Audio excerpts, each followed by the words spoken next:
మేము మంచి మాటలు చెప్తుంటే మమ్మల్ని మీరు కొడతారా అని చెప్పి వెంటనే పెద్ద నది దగ్గరికి వెళ్ళిపోయి ఆ నదిని మొత్తం రక్తంగా మార్చేస్తారు. ఎలా మారుస్తారు? నదులన్నీ వెళ్ళి సముద్రంలో కలుస్తాయి తెలుసా.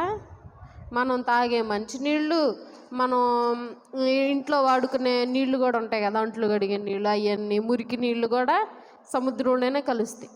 ఇక ఎర్ర నీళ్ళన్నీ కలిసి ఎటు వెళ్తాయి?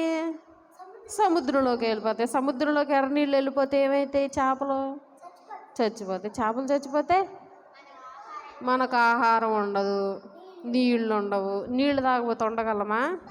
దాహం వేసిద్ది. వెరీ గుడ్ హాసిని, దాహం వేసిద్ది హాసినికి. అలా చేస్తారు నీళ్ళని. పాపం అందరికి దాహానికి నీళ్లు లేక బోర్లు కొడతా ఉంటే నీళ్లు లేవు, వెళ్ళి నీళ్లు తాగుదామంటే మంచుల చెరువులంతా రక్తము వాసన వస్తూ ఉంటాయి ఆ నీళ్ళు.